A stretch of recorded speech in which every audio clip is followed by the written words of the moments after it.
Boa tarde, colegas petroleiros.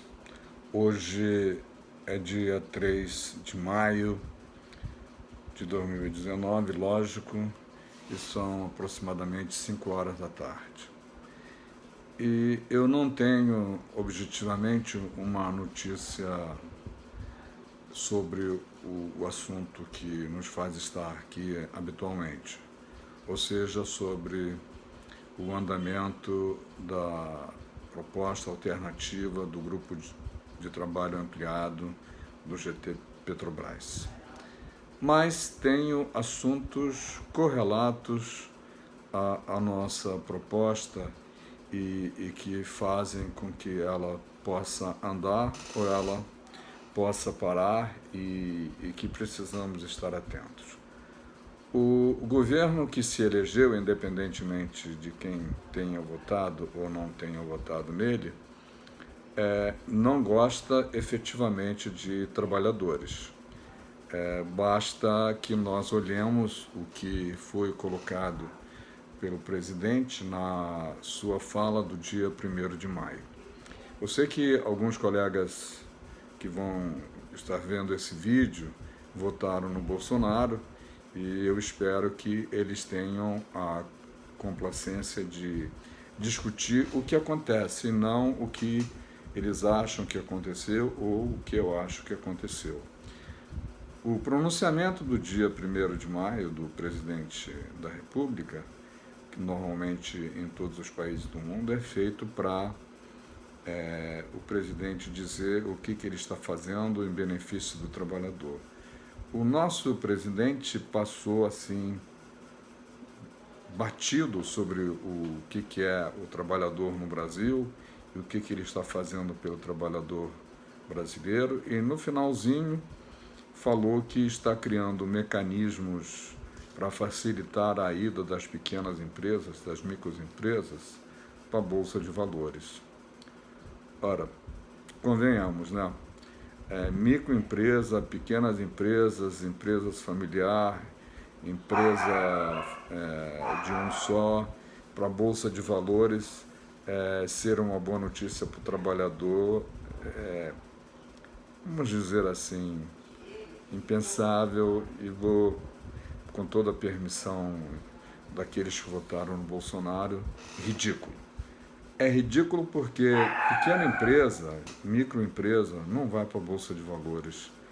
Pequena empresa está precisando de crédito fácil, está precisando de facilidades para trabalhar, está precisando de crédito fácil, enfim, está precisando de tudo, menos ir para a Bolsa buscar dinheiro com investidores.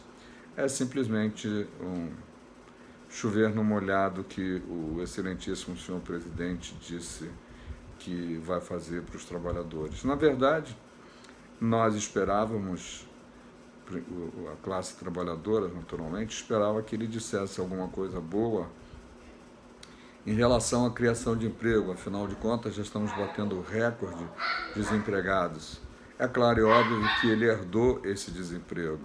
Não tenho a menor dúvida disso, e nem estou colocando nas costas dele os 14 milhões de desempregados. Mas é um problema que existe, é um problema que precisa ser cuidado. O que isso tem a ver com a nossa proposta alternativa em relação a Petros? Tem tudo a ver, pois uma outra grande preocupação do governo é a mudança na Previdência. Essa mudança na Previdência é um conjunto, é parte de um conjunto da obra que está, digamos assim, dizimando os direitos do trabalhador. E por quê? Porque, na verdade, independentemente de quantos anos você tenha trabalhado, se a proposta passar do jeito que está, se você não tiver 65 anos, esquece, você não vai se aposentar. E a maioria das pessoas, a maioria do povo trabalhador, começa a trabalhar muito cedo. Não é como os filhos da classe média abastada, de quem tem muito dinheiro, que começam a trabalhar depois de já terem um diploma universitário ou até mesmo mestrado e doutorado. Infelizmente, não é assim. O trabalhador, os filhos do povo trabalhador começam a trabalhar muito cedo. Então, essa reforma da Previdência, a nova Previdência, como chama o Paulo Guedes, não tem o fito de facilitar a vida do trabalhador, como dizem os ilustres governadores, deputados, senadores e o ministro e o presidente. Não tem, mas não tem mesmo, e não só porque eu não quero. Eu quero sim que a Previdência seja mudada, mas que seja mudada aonde ela está errada. Está errada, por exemplo, um deputado e um senador, depois de 8 anos de mandato, se aposentarem. Está errado empregados ou funcionários públicos se aposentarem com altíssimos salários e sequer, não sei em que casos, mas na maioria dos casos, sequer contribuem para a Previdência. Está errado, por exemplo, os militares se aposentarem com todo o salário, o soldo que eles ganham mensalmente, e agora então na nova Previdência está prometido ainda mais uma melhoria naquilo que já era bom. Então, o presidente tem partido sim, tem partido político com certeza, tem ideologia sim, ele só não quer que a gente tenha, tá? Mas ele tem, com certeza ele tem quando ele promete mudar a embaixada do Brasil lá em Israel para Jerusalém, em vez de Tel Aviv. E ele tem quando ele, através dos ministros da educação e de outros ministros, ele propõe que a escola siga determinados preceitos que não são o fito de educar e preparar o ser humano para ele ganhar a vida dele, mas sim que ele tenha uma ideologia de direito. Ora, eu acho que, por exemplo, no caso das escolas, a gente deve ensinar filosofia sim, deve ensinar política sim, mas não deve ensinar política partidária, deve ensinar política. Afinal de contas, hoje, se nós não temos bons políticos, é porque as escolas não formaram profissionais, não formaram pessoas para serem bons políticos, e sim para serem os péssimos políticos que eles são. Então, a gente precisa olhar para o conjunto da obra. Então, quando se fala na nova Previdência e se apresenta o jeitão dela, como ela vai ser, ela realmente não vai beneficiar o trabalhador, ele vai beneficiar quem já está ganhando muito bem, quem já está com as melhores condições de aposentadoria possíveis vão ainda ser asseguradas. Então, senhor presidente, por favor, olhe para o trabalhador, porque além dos 54 milhões de votos de quem votou no senhor, o senhor hoje é presidente do Brasil, é presidente de todos os brasileiros. O seu ministro também, que está privatizando tudo a toque de caixa, ele deveria fazer com as empresas que ele tem algumas, a mesma coisa que ele quer fazer com as estatais, verificar qual foi o lucro dado o ano passado das empresas dele e vender as empresas dele pelo valor do lucro do ano passado. É assim que ele quer fazer com as estatais, senhor presidente. Seria essa a melhor maneira de a gente fazer uma privatização? Eu até acho que algumas empresas que não dão lucro para o governo, que sequer deveriam ser estatais, precisam ser urgentemente privatizadas. Não é o caso da Eletrobras, não era o caso da Vale do Rio Doce, não é o caso da Petrobras e de empresas altamente lucrativas e que dão um resultado assim espantoso, um resultado maravilhoso para os cofres do governo do Brasil em qualquer época. Tem defeitos, tem problemas nessas empresas? Com certeza tem. Vamos corrigir os problemas, não vamos matar a empresa por causa dos problemas. Vamos criar mecanismos de controle nas estatais, não vamos permitir que os políticos façam as suas indicações e que esses indicados, uma vez diretores e gestores das estatais, passam a fazer favores aos políticos. Entendamos como favores fazer atos lesivos aos interesses da empresa e dos seus acionistas. Então, Vamos, caros colegas, caros petroleiros e não petroleiros, olhar para o que o governo está propondo e fazer uma crítica construtiva. Olhar para ele e olhar como é que isso está impactando a nossa vida. Quando o Guedes fala que vai privatizar a Petrobras, significa que ele vai ter que acabar com algumas coisas que quem comprar a Petrobras não vai querer. Mas a Petrobras está na iminência de ser privatizada, a Petrobras como um todo não. Mas os retalhos que eles estão fazendo da Petrobras emitem sinais concretos de que mais cedo ou mais tarde, talvez antes de terminar os 4 anos do presidente, o Guedes terá privatizado tudo. Ou melhor, ele não vai privatizar, ele vai entregar de bandeja, como se usa fazer no Brasil, como fez o Fernando Henrique, como foi feito em alguns no mandato do Lula e também no da Dilma, vai entregar aos amigos as joias da coroa. Vai entregar por um preço absurdamente barato. Em nenhum lugar do mundo se faz uma venda desse tipo que o Guedes está querendo fazer.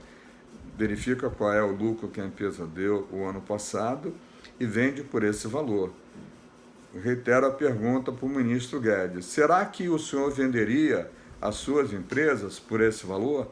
Vamos perguntar aos americanos, que são mencionados como pessoas a serem seguidas, como país a ser seguido, se eles venderiam as empresas estatais deles por esse tipo de avaliação.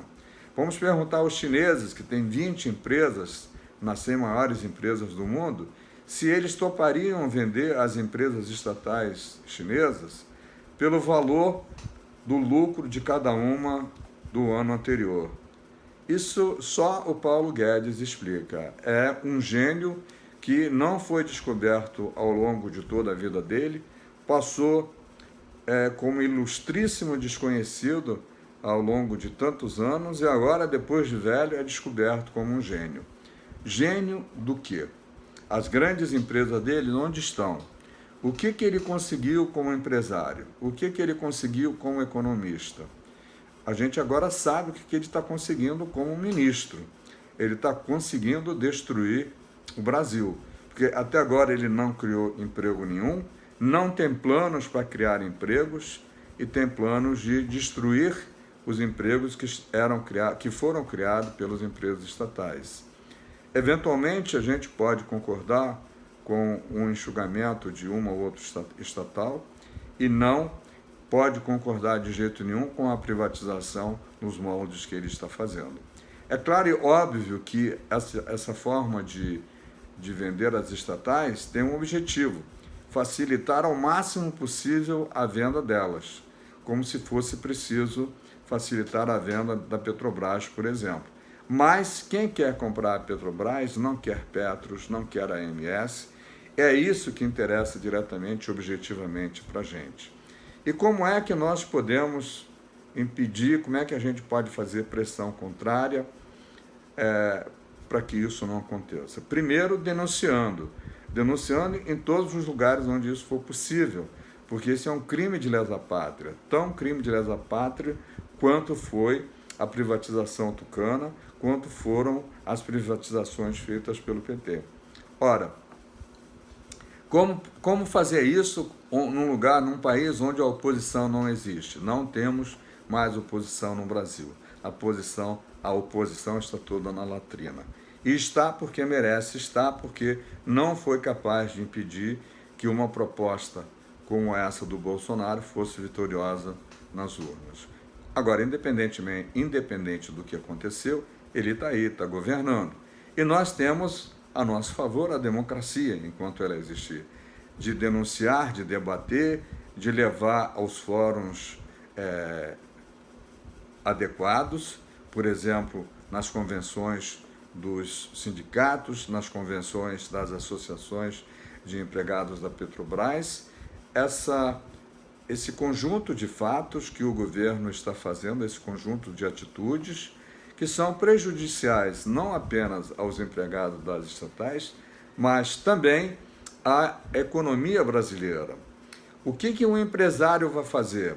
vai precarizar tudo, porque o empresário quer lucro. E o empresário brasileiro, de uma maneira geral, é o pior empresário do mundo. Que enquanto os empresários americanos criam nas suas grandes empresas, como fez a Ford, como fez a GM, como fez a Chrysler, como fazem as grandes indústrias americanas, fundos de pensões para as suas companhias, para os seus empregados, as empresas brasileiras não fazem nada disso. Excetuando as estatais, são poucas ou quase nenhuma, eu não conheço nenhuma empresa privada que tenha fundo de pensão para os seus empregados. Mas nos Estados Unidos e na Europa, no Canadá, isso acontece, isso é corriqueiro, isso é a forma da empresa ser bem vista pela comunidade, pelos seus empregados, de ter espírito de corpo e de trabalharem de bem com a empresa e não contra a empresa. No Brasil, o empresariado nacional faz tudo ao contrário. Escraviza os empregados, agora com a nova retirada de direitos, com a reforma trabalhista, os empregados não têm quase direitos e não se criou, apesar da reforma trabalhista, nenhum emprego adicional. Como é possível um país sair de um buraco, sair dessa crise artificialmente provocada e agora de verdade, que gerou 14 milhões de desempregados, né? E não criar um emprego sequer, não ter um plano de desenvolvimento, não ter um plano de crescimento para o país. Vocês que estão do outro lado, por favor, me corrijam onde eu estou errado. Deixe o seu comentário aqui, diga se você gostou, se não gostou, veja os outros vídeos que eu já postei e diga se tem ou não tem a ver esse conjunto de coisas com o massacre que a gente está sendo submetido na Petros, as dificuldades que a Petros e a Petrobras estão criando para a gente e a necessidade que a gente precisa de estar unido mais do que nunca.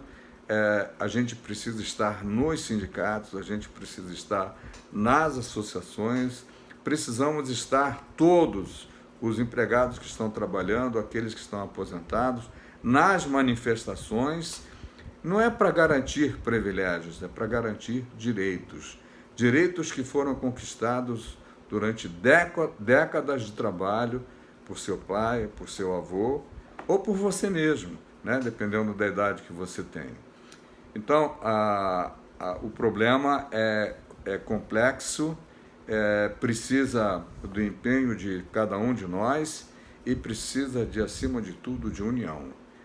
Porque a ameaça é séria, os ministros translocados que estão aí estão acabando com os direitos trabalhistas, com os direitos previdenciários, com os direitos na educação.